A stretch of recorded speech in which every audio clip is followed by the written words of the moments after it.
Good evening, listeners. My name is EveningWhisperTales. Tonight, I'll be telling you some scary horror stories to help you relax and fall asleep. If you enjoy this channel, I'd really appreciate it if you like and subscribe. Now, let's begin our evening together. Story 1: The Road That Narrows. The house appeared at the end of a road you didn't remember turning onto.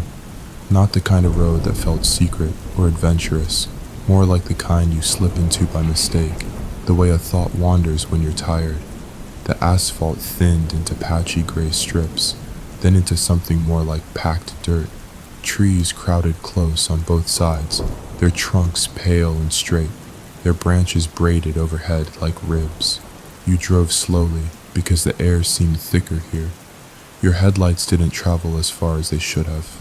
They were swallowed by the curve ahead, as if the road bent not left or right, but inward. There were no mailboxes, no street signs, no power lines, and yet you had signal on your phone, full bars, a silent little lie. When you finally saw the house, it didn't feel like arriving somewhere new. It felt like remembering. It sat in a small clearing, a neat rectangle of pale siding and dark windows. The yard was cut, short and even, like someone had mowed it yesterday. That detail bothered you more than anything else. Wild places didn't keep themselves tidy. You stopped the car and listened. No insects, no birds, only the soft ticking of your engine cooling down and the slow wind moving through the trees like a patient breath. The porch light flickered once as if in acknowledgement. You hadn't told anyone you were coming. Story 2: An Unlocked Welcome.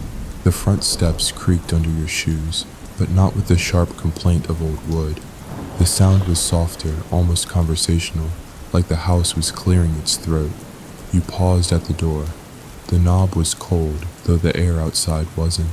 The metal held a chill that felt stored, saved for you. When you turned it, the latch gave easily. Inside, the air was still, clean, but not fresh. It smelled faintly of paper that had been turned too many times, and the quiet, dry sweetness of old rooms that haven't been disturbed.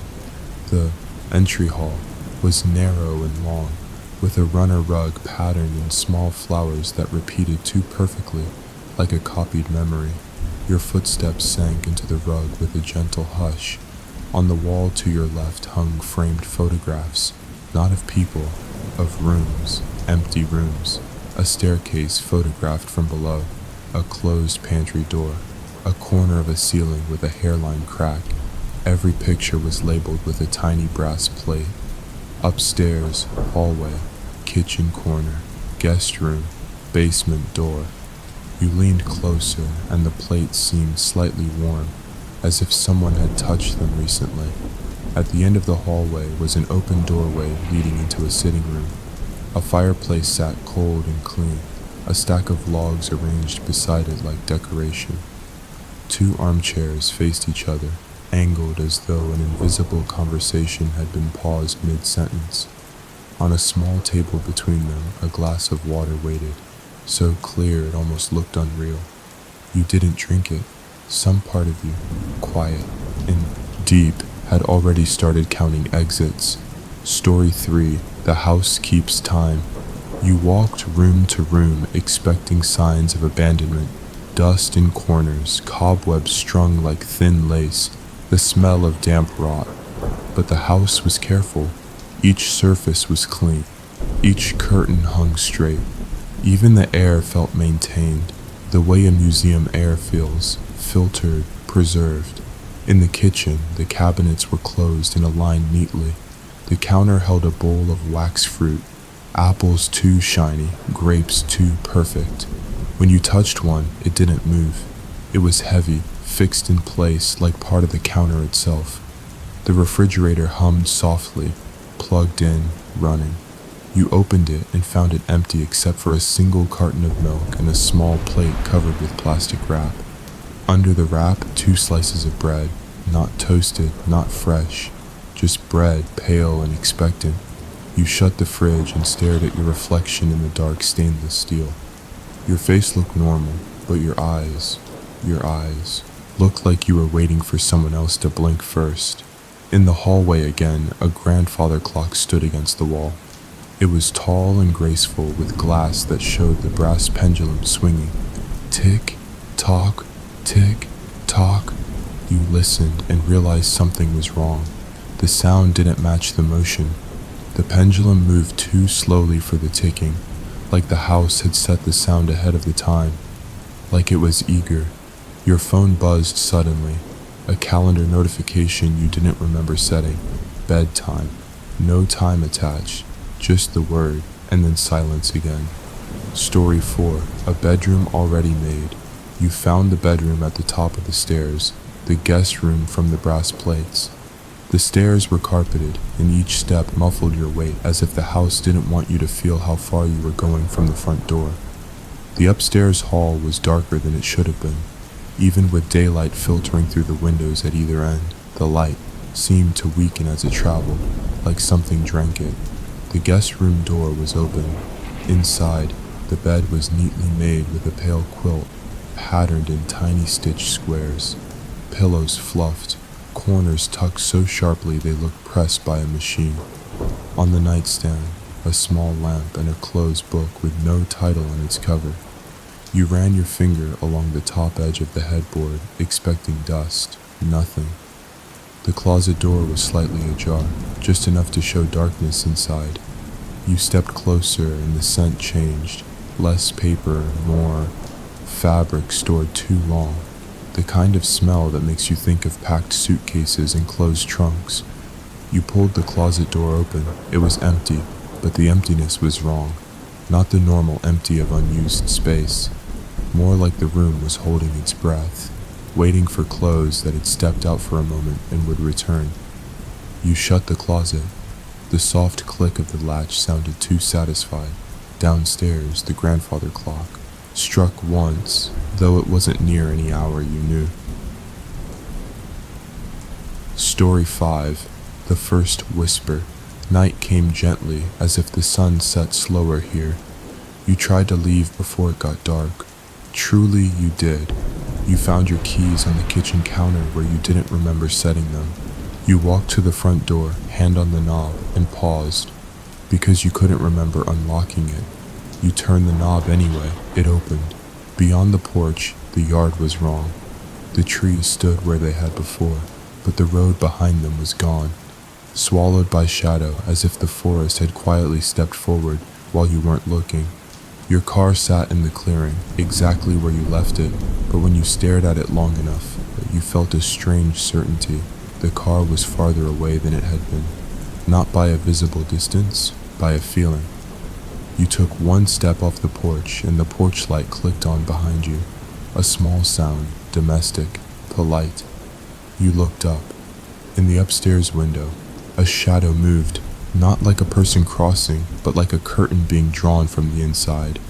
You stepped back onto the porch without meaning to. The house did not creak this time. It was quiet, as if listening to your decision. Inside, you ate the 2 slices of bread because you were hungry, and because it felt safer to do what the house had prepared. The bread tasted like nothing, not stale, not fresh, just neutral, like sleep. You went upstairs and lay on the bed fully clothed, and as you drifted, you heard it. A whisper, soft as fabric sliding against a wall. Your name. Not spoken from the doorway or the hall, spoken from the inside of the room itself, from the plaster and beams, from the patient wood that had been waiting to learn you. Story 6. Rooms like memories. You opened your eyes, and for a moment the room looked normal. Then you noticed the detail. The lamp on the nightstand was angled slightly toward the bed now, as if turned to watch you more directly. The book had moved too, rotated a few degrees, its blank cover facing you like a closed eye. You told yourself you were imagining it. You rolled onto your side and stared at the wall. The wallpaper pattern was simple, thin vines curling around tiny flowers. You watched them the way you watch clouds, letting your mind soften. The whisper returned. Your name again, but this time stretched slightly, as if the house was practicing the shape of it. You sat up. "Who's there?" you asked, and your voice sounded small, like it belonged to someone younger. No answer, but the house responded anyway. A floorboard creaked in the hallway, one slow bend and release, then another, closer, not footsteps, not the rhythm of walking, just a sound of wood adjusting, as though the hallway itself was shifting its weight. You got out of bed and opened the bedroom door. The hallway was empty, but it didn't feel empty. The air carried a faint warmth now, and the carpet fibers leaned in, one direction like something had recently brushed them. You closed the door, locked it, and pressed your back against it. From somewhere downstairs, the grandfather clock ticked. Tick, tick, tick, too fast, like it was trying to catch up to a time you couldn't see. When you finally slept, you dreamed of hallways that curled in gentle circles, doors half open, soft breathing behind them, and the house speaking in a voice that sounded like your own thoughts. You fit, it said calmly. You've always fit. Story 7, Morning that doesn't clear. When morning came, it didn't bring relief. The light outside was gray and flat like paper held up to a window. No sunbeam warmth, no crisp clarity, just a quiet uniform brightness that made every shadow feel intentional. You sat up slowly. The walls looked closer, not dramatically, not enough to prove, but the room felt tighter, the air warmer, like a hand cupping a candle flame. You stared at the distance between the bed and the dresser, trying to measure it with your eyes. Maybe you had placed your bag closer last night. Maybe you hadn't noticed. Maybe... The closet door was open again. You were sure you'd shut it. You crossed the room and looked inside, still empty. But along the closet floor, pressed into the carpet, were faint rectangular dents, like the outline of a suitcase that had rested there for a long time. You backed away from the closet and glanced at the bed. The quilt had a new fold near the bottom edge, a small crease like something had tugged it during the night. Downstairs, you found breakfast waiting, a bowl on the table, filled with oatmeal that steamed gently as if it had just been made. A spoon lay beside it, a napkin folded into a precise triangle. You did not remember there being food in the house. You checked the stove, cold, the pot in the sink, clean. You ate anyway, because the smell was comforting, and because it felt like refusing would be an argument you didn't know how to win. The oatmeal tasted faintly of vanilla, and something else, the soft metallic tang of rain that hasn't fallen yet. Story 8, The Polite Rearrangement.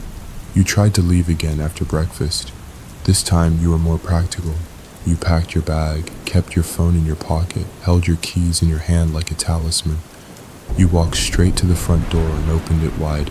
The porch was there, the yard was there, the trees were there, but the road was wrong again. Not gone, not hidden, just different. The angle of it didn't match what you remembered. It bent slightly to the right now instead of left, and when you looked closer, you saw the tire tracks in the dirt, not yours. They were older, pressed deep, as if many cars had come and gone, yet you hadn't seen any sign of other people. You walked toward your car. Halfway there, your ears popped slightly, like you'd changed elevation. The air grew warmer the farther you got from the porch, thicker, almost sweet. Your car's windows reflected the trees, but in the reflection, the trees seemed closer, tighter, like a crowd. You reached for the driver's door handle. The metal was warm, like it had been sitting in sunlight, but there was no sun. You pulled, locked. You unlocked it with your key fob. Nothing, no beep, no flash of lights. You tried the key in the door manually. It didn't fit. You held it up and stared. It was your key, your worn plastic fob, your small scratches near the edge. But the teeth of the metal key were subtly different, not wrong enough to notice at a glance, wrong enough to fail. Behind you, the porch light clicked off, not with anger, with finality. The house was very politely telling you, that method won't work. Story 9, The Basement Door. You spent the next hour searching. You checked every window on the first floor. They were sealed, not painted shut, not stuck, sealed, like they were part of the wall, like the glass had grown there. You tried calling someone.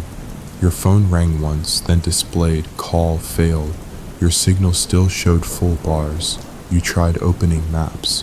The blue dot hovered in a blank gray space. No roads, no names, just an emptiness that made your stomach drop. In the hallway, the brass plate that had read basement door caught your attention again. Warm to the touch. The basement door itself was at the back of the kitchen, narrow and plain. You hadn't opened it before. You told yourself there was no reason to, but the house felt like a puzzle that only had one direction left. You opened it. Cool air rose up, carrying the smell of damp stone and something older, like wood soaked in river water.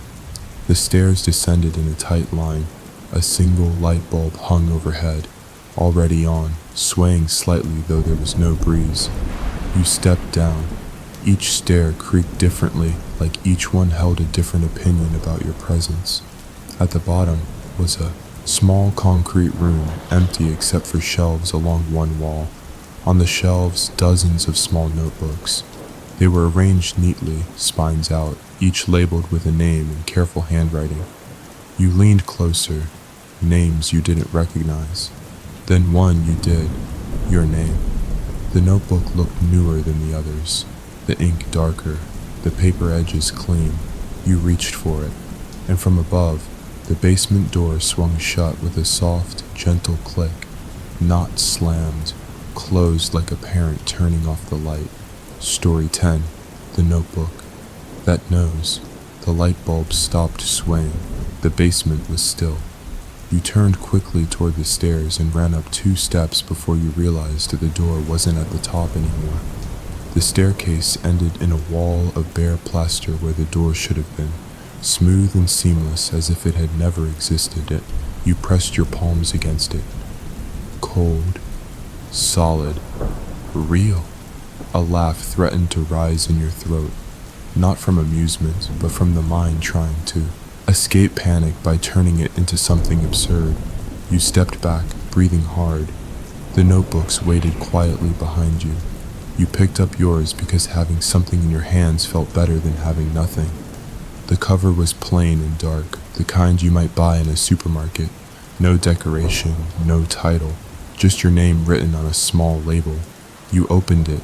The first page was filled with handwriting, not yours, but it described things you knew.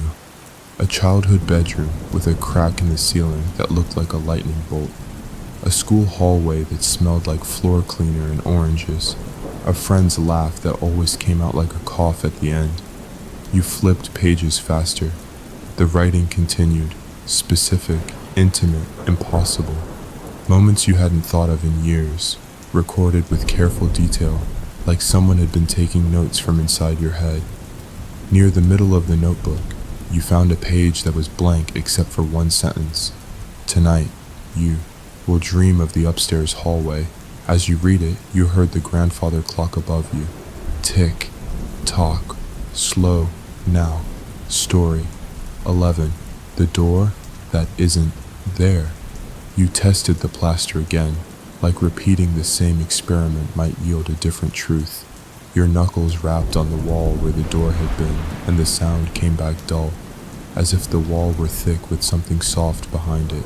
You looked for seams, a hinge shadow, a doorknob imprint, anything, nothing. The notebooks on the shelves sat in their orderly rows, patient as teeth. Your own notebook felt heavier now that you knew what it contained, like it had been filled with more than ink, like it carried the weight of being seen too clearly. You opened it again, half expecting the words to have changed while you weren't looking. They hadn't, not yet, but beneath the sentence about the upstairs hallway, a new line appeared. You didn't watch it form. It was simply there, as if it had always been waiting for your attention. You will try to be brave. A strange calm moved through you, smooth as warm water. Of course you would try. That was the only thing you could do in a room with no exits. Gather yourself into a shape you could live in. You ran your fingers along the shelf labels again, choosing names at random. Each notebook looked worn differently. some swollen from damp, some cracked at the spine, some neat and barely touched. The oldest ones had ink that faded like memory itself. You wondered what the first line of each one had said. Maybe they began with a description of a road, a porch, a flickering light. Maybe they all began the same way. A sound came from somewhere beyond the basement walls, faint, rhythmic, like someone dragging a soft brush along wood. It circled the room slowly, never louder, never closer, but always present. The house was listening to your breathing. You held the notebook tighter and forced yourself to sit on the concrete floor. It was cold at first, then strangely tolerable, like your body adjusted to match the house's preferences. Above you, the clock ticked in a steady, even tempo, not timekeeping. Heartbeat. Story 12. The stairs, that return hours, or what felt like hours, passed without the light bulb dimming. Your phone had no service, no maps, no comfort. It was a warm, useless rectangle in your pocket, like a souvenir from a world that obeyed rules. You stood and paced the basement, counting steps as if numbers could anchor you. 6 steps wall to wall, 4 to the shelves, 3 to the place where the stairs should have continued. Your notebook lay open on the floor where you'd left it. You didn't remember placing it there. That thought should have frightened you more than it did, because the fear was slowly being replaced by something else. An acceptance you hated in principle, but felt in your bones. Like sinking into a bath you hadn't run. You bent to pick up the notebook and noticed the paper edges had softened as if it had been handled many times. You turned the page. A new sentence waited. You will look up now. You did, because you couldn't help it, because your eyes moved like puppets tied to invisible strings. And there, where the seamless plaster had been, was the door again. Plain, narrow, wooden, as if it had never left. You approached it with a careful slowness, as if moving too quickly might make it vanish. Your hand hovered over the knob. The metal looked older than the rest of the basement now, tarnished like something pulled from storage. You touched it. It was warm, not sun warm, skin warm. You turned the knob and the door opened onto stairs that climbed into darkness. The light bulb above did not sway. The air did not change. The only thing that moved was you, stepping upward as if you'd always been meant to. Halfway up, you glanced back. The basement looked smaller already, like it was compressing into a memory. At the top of the stairs, the kitchen awaited, quiet, clean, unchanged, except the basement door closed itself behind you with the same gentle click, like a book being shut.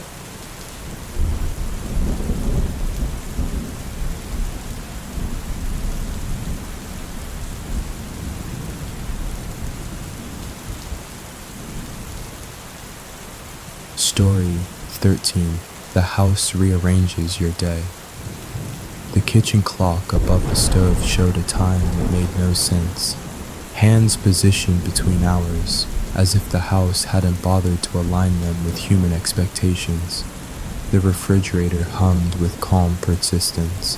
The wax fruit bowl gleamed as if polished. You moved through the kitchen, touching surfaces like someone learning a room after waking from a dream. Everything was where it had been, and yet everything felt subtly off, like furniture in a friend's house that has been replaced with perfect replicas.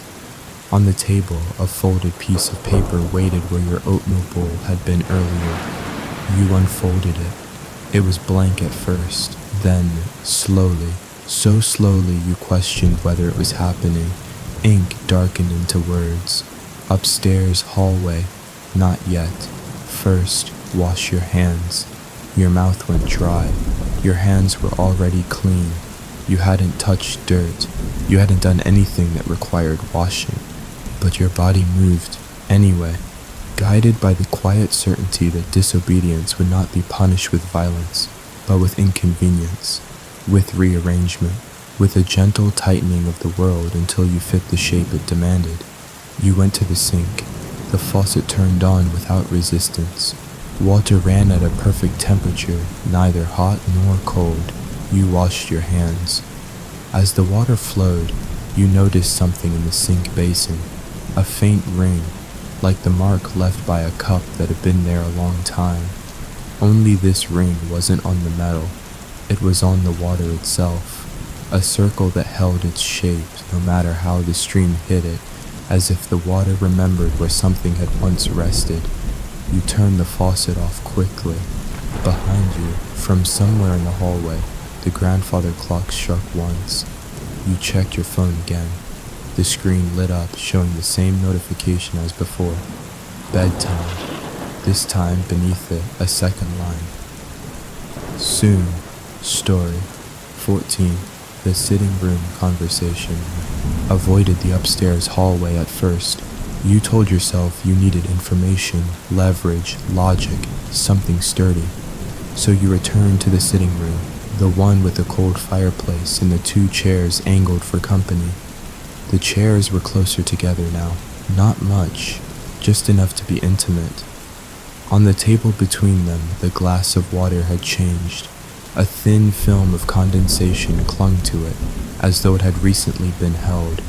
A faint lipstick mark circled the rim. You stared at that mark until your eyes began to ache. There had been no lipstick on the glass before. You sat slowly in one chair, not because you wanted to, but because standing felt like refusing to participate in a ritual you didn't understand. The upholstery sighed under your weight, settling like a practice welcome. Across from you, the other chair remained empty, and yet the air in front of it pressed slightly, as if a body displaced it. Your notebook rested on your lap like a pet you didn't trust. You opened it with careful hands. A new entry had appeared. You will wait. You will hear the house speak without words. Silence gathered, thick and patient. Then, so faint you thought it might be the wind, you heard a sound like pages turning, not from your notebook, from inside the walls, from behind the framed photographs in the hallway, from the house's own hidden shelves, its internal library. The sound continued, slow and deliberate, flipping, searching, choosing. You wanted to stand up and leave the room, but your muscles held you still, not paralyzed, just convinced, like when you stay seated through the credits because you don't want the feeling to end. A warmth drifted into the sitting room, subtle as a blanket laid over shoulders, and without any voice at all, you understood the message. We've been lonely a long time. The empty chair creaked. A soft indentation formed in its cushion, as if someone had just sat down. Story. 15. A name in the carpet. You left the sitting room when the air became too warm, too close to affection. The hallway runner rug seemed darker now, as if it had absorbed shadow. The framed photos still showed empty rooms, but you could have sworn one of them had changed. The upstairs hallway photograph now included a figure at the far end, blurred, turned away. You leaned closer, breath shallow. The figure's posture looked like yours. You backed away quickly, bumping the wall. The brass plate beneath the frame felt hot against your shoulder through your shirt, like a brand. When you looked down at the carpet beneath your feet, you noticed the fibers were bent oddly, pressed into lines. At first you thought it was random, foot traffic, vacuum patterns. Then your brain found the shape, letters. They weren't darkened or burned, they were simply arranged, like someone had combed the carpet with a careful hand to spell something without using ink. Your name. It sat there quietly, intimate and undeniable, as if the house had written it the way someone doodles a lover's name in the margin of a notebook. You tried to scuff it away with your shoe. The fibers sprang back, then settled again, still spelling the same word, perfectly intact. Not because the house was stubborn, because the house was patient. A soft sound came from the ceiling above you, a slow creak that traveled along a beam like a finger tracing a spine. You clutched your notebook and hurried toward the stairs. Halfway up, you stopped. The upstairs air was darker than it should have been. The hallway beyond looked longer, stretching slightly as if distance itself had been adjusted to discourage you. Your notebook opened in your hands without you realizing it. A sentence waited, not yet. First, remember the crack in your childhood ceiling. The memory arrived instantly, vivid as a photograph, and with it, a strange ache, like the house had touched a tender place on purpose. Story 16. The dream prepared for you. That afternoon, or whatever passed for afternoon, you tried staying awake. You drank water, you walked laps, you sat with your back against a wall and counted your breaths. But the house made wakefulness feel like swimming upstream in warm syrup. The lamps glowed softer, lower. The air carried a faint scent of lavender you hadn't noticed before. Even the ticking clock slowed, each second arriving padded, gentle, persuasive. Your eyelids grew heavy in spite of you. You went upstairs because resisting felt pointless, and because the notebook's earlier command returned like a chorus in your mind. Upstairs hallway. At the top of the stairs, the hallway waited. It looked ordinary, but the ordinary had become suspicious, like a smile held too long. The doors along the hall were slightly ajar now, more than before. Each opening was a narrow mouth of darkness. You approached the first door. Inside was a room you hadn't seen yet. A nursery. Pale walls. A small crib. A rocking chair facing the window. Everything dustless, perfect, except the mobile above the crib. The mobile didn't have stars or moons. It had tiny keys. They turned slowly on invisible strings, clinking softly as they rotated, making a sound like distant wind chimes. Your stomach tightened because you recognized one of them, your car key. The key fob dangling beneath it looked worn, scratched exactly like yours. You stepped closer, reaching up, and the rocking chair creaked, not because you touched it, not because of wind, because it had shifted slightly, as if something had just stood from it. You backed out of the nursery, heart loud in your ears. Your notebook opened again. Tonight, you will dream of the upstairs hallway. The house has already arranged the dream. You return to the guest room and lay down, fully clothed again, the quilt smoothing itself over you as if grateful. As you drifted, you heard the softest whisper, not your name this time, but a lullaby-like hum from inside the walls, the house singing you into place. Story, the hallway that curves. In the dream, you stood at the top of the stairs. The upstairs hallway stretched ahead, longer than it could be, its carpet swallowing sound. The doors along it were all open now, each one revealing a room lit by a dim, milky glow that didn't come from lamps or windows.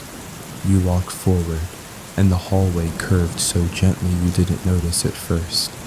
It didn't bend like architecture, it bent like intention. You passed doors that showed places you didn't recognize, yet felt you had been in. A bathroom with a cracked mirror that reflected you a second too late. A kitchen where the refrigerator stood open, empty except for a plate of bread that had turned to ash. A bedroom filled with suitcases stacked neatly, all labeled with names you couldn't read. As you walked, the house spoke. Not with a voice, but with feelings pressed into your mind. Like warm hands, you're doing well, you're learning the rules. The hallway curved more, turning you without asking. You wanted to stop, but your feet continued like a story that already been written. At the end of the hall was a door unlike the others. Taller, wider, painted the same pale color as the house's siding. There was no brass plate beside it. It didn't need a label. You reached for the knob and felt a pulse under the metal, like a heartbeat. You turned it. Inside was not a room, but another hallway, narrower, darker, lined with photographs. Not of rooms this time, of people. Dozens of faces all turned toward the camera with eyes too calm, too accepting. Some smiled gently, like they were proud of something. You walked closer to one photograph and felt your throat tighten. It was you. Not exactly you, but your face at a slightly different angle. Your expression softer, sleepier, as if you'd been here a long time and stopped resisting. Under the frame was a brass plate. Fits well. Story 18. Waking with new instructions. You woke with your heart racing, the dream still clinging like cobwebs. Morning light, gray, always gray, filled the room. But the guest room was different now. The book on the nightstand had a title. It hadn't before, you were sure. The cover now read in plain letters, "Welcome Home." You didn't open it. Instead, you reached for your notebook. It was already open on your chest as if you'd been holding it in your sleep. A new entry waited. Today you will find the other phone. Do not be afraid, it's for you. You stared at that sentence until the words blurred. The other phone. You sat up, scanning the room. Your bag sat neatly by the dresser, zipped and aligned, like someone had packed it for you. The closet door was closed properly this time. You went downstairs. On the kitchen counter, beside the wax fruit bowl, lay a phone you'd never seen before. Old-fashioned, heavy, with a cord that disappeared into the wall. Its handset rested in its cradle like a sleeping animal. As you approached, it rang once. Not loudly, not startling, just a single ring, polite as a knock. You stood still, breath shallow. It rang again. You lifted the handset. The line was quiet for a moment, then filled with a soft, familiar sound. Your own breathing, not your current breathing. Your breathing as recorded, played back, sleepy, slow, unaware. Then a whisper, intimate and close. "You're almost settled," it said, and though the voice wasn't yours, it used your name like it belonged in its mouth. Story 19. The call from outside. You held the handset tighter, knuckles whitening. The breathing continued, steady and calm, as if the person on the other end was sleeping. "Who is this?" you asked. A pause, then a sound like someone shifting under blankets. "I'm calling to check on you," the voice said, gentle, patient. "We worry when you don't answer." Your stomach twisted. "Who is we?" The voice laughed softly, not mocking, but warm, like a parent amused by a child's confusion. "The house," it said, as if it were obvious, "and the ones who fit." You swallowed. The kitchen felt smaller, the ceiling lower, the air warmer, as if the house leaned in to listen. "I want to leave," you said, and hated how thin your voice sounded. Another pause. Then, "You can," the voice replied. Hope flared, bright, sudden, dangerous. "You can," it repeated, "the moment you stop wanting to." Your throat tightened. The phone line crackled softly, and in the static you thought you heard other sounds. Pages turning, chairs creaking, distant humming. A chorus of quiet domestic life, hidden just behind the walls. "You'll be more comfortable soon," the voice said. "We're making space." You glanced around the kitchen. The cabinets looked closer together. The table seemed larger. The doorway to the hallway narrower. The voice continued, soothing as a bedtime story. "Eat something, rest, let your thoughts soften." "And if I don't?" you asked. The breathing on the line slowed. "You will," it said simply. The line went dead. The phone, still in your hand, felt warm. Too warm, like it had been held by someone just before you picked it up. Story 20. The house practices. You, the rest of the day, moved like thick honey. You tried to fight it with action. You pulled at windows, checked doors, searched for tools, for hidden keys, for anything that might break the house's polite rules. But every attempt ended the same way, not with punishment, but with quiet correction. A window you pried open would be closed again when you turned away. A chair you moved to block a door would be back in its place later, perfectly aligned. A note you wrote on paper, help, would be found later, blank, as though ink refused to exist here without permission. Even your thoughts felt interrupted sometimes, like sentences cut off mid-meaning. You caught yourself standing in the hallway, staring at the framed photographs for a long time without remembering walking there. In one frame, the nursery now showed a suitcase resting neatly in the closet, as if it had finally returned. In another, the guest room bed was occupied, not by you, but by a vague shape under the quilt. You stepped back, pulse pounding. Your notebook opened again, almost tenderly, like a hand guiding your attention. Tonight, you will sleep better. The house is learning how you like the dark. As the gray light faded, lamps clicked on one by one through the house, each with a soft domestic sound. The living room glowed warmly. The hallway brightened just enough to suggest safety. The guest room lamp lit the corner where shadows used to gather. The house wasn't trying to terrify you, it was trying to comfort you. And that, somehow, was worse, because comfort is a kind of invitation, and invitations, when accepted, become arrivals.